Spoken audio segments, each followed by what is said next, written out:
Untung aku ingat kata Jibril bahwa engkau Muhammad. Pada suatu hari Rasulullah SAW ditemui oleh malaikat Jibril. Rasul pun bertanya, ada apa wahai Jibril? Jibril menjawab, wahai Muhammad, sesungguhnya hari ini Allah Subhanahu wa Ta'ala sedang mengobarkan nyala api neraka, dan seluruh para malaikat amat ketakutan. Mereka tidak tahu harus bagaimana. Sesungguhnya hari ini Allah suci. Pada suatu hari Rasulullah SAW ditemui oleh malaikat Jibril. Rasul pun bertanya, ada apa wahai Jibril? Jibril menjawab, wahai Muhammad, sesungguhnya hari ini Allah Subhanahu wa Ta'ala sedang mengobarkan nyala api neraka, dan seluruh para malaikat amat ketakutan. Mereka tidak tahu harus bagaimana.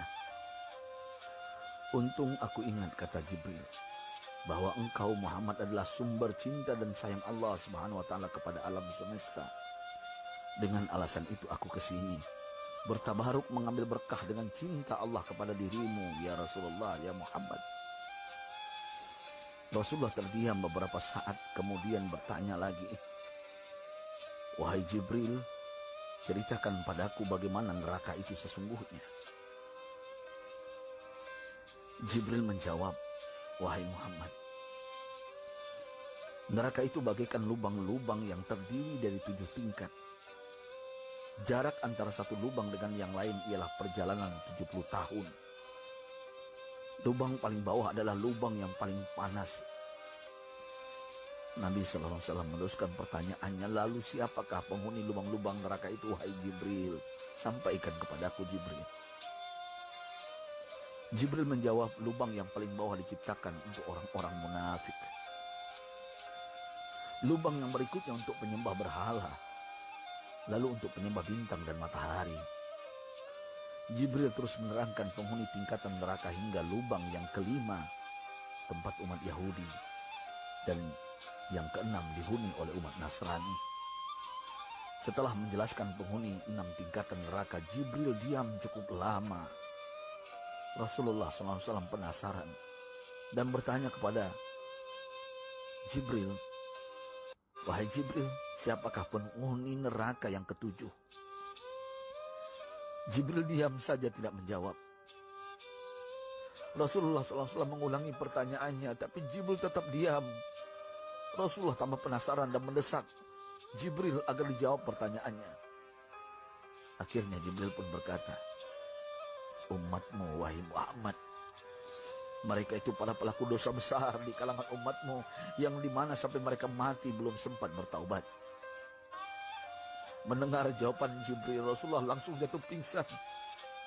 Jibril merangkulnya dan meletakkan tubuh baginda di atas pangkuannya. Tak berapa lama Rasulullah SAW sadar dan langsung menangis bersimbah air mata dengan terisak-isak. Rasulullah mempertegas pertanyaannya, wahai Jibril, apakah benar ada di antara umatku yang masuk neraka? Jibril menjawab, benar wahai Muhammad, pelaku dosa besar di antara umatmu yang belum bertaubat. Setelah itu Rasulullah menghadap kiblat dan sujud kepada Allah dalam isak tangisnya. Sesekali dengan suara pelan beliau membisikkan kata-kata, ummati ya Rabb, ummati, ummati, ummati. Beliau SAW tidak mengangkat kepalanya dalam keadaan seperti itu selama 3 hari 3 malam, kecuali setiap Bilal bin Rabah mengumandangkan azan, barulah beliau bangkit untuk menjadi imam, dan setelah itu kembali sujud lagi. Pada hari ketiga Abu Bakar menyadari hal ini, beliau mengetuk pintu Rasulullah dan mengucapkan salam 3 kali, namun tidak terdengar jawaban. Abu Bakar sedih dan berseru di hadapan pintu Nabi besar Muhammad SAW, apakah ada jalan untuk masuk ke rumahmu ya Rasulullah? Tetap tidak ada jawaban. Di jalan Abu Bakar bertemu sahabat Umar. Mengapa engkau menangis wahai Abu Bakar? Kata Umar. Abu Bakar menceritakan keadaan Rasulullah SAW. Maka Umar pun melangkah menuju rumah Rasulullah dan terjadilah hal yang sama. Umar pun pulang dan menangis. Di jalan Umar bertemu sahabat Salman Al-Farisi. Dengan terisak Umar bercerita kepada Salman hingga membuat dia amat sedih, namun tidak berani mengulangi hal yang sama. Salman melangkah menuju rumah Fatimah radhiyallahu anha dan menceritakan hal itu. Setengah berlari Fatimah menuju rumah ayah tercinta dan mengetuk pintu sambil mengucapkan salam. Mendengar suara lembut putri tercinta, sejuklah dada Rasulullah. Beliau bangkit dari sujud dan membuka pintu. Alangkah terkejutnya Fatimah melihat Rasulullah ayah tercinta amat kurus dan pucat. Fatimah memeluknya lalu menangis, "Wahai ayah, apa yang terjadi? Mengapa engkau amat sedih seperti ini?" Rasulullah kembali menangis dan berkata dengan suara lirih, "Wahai Fatimah, belahan jiwaku. Bagaimana mungkin aku tidak sedih sedangkan Jibril mengatakan akan ada kelak umatku yang akan masuk neraka." Subhanallah. Betapa besar cinta Rasulullah kepada kita umatnya. Sahabatku,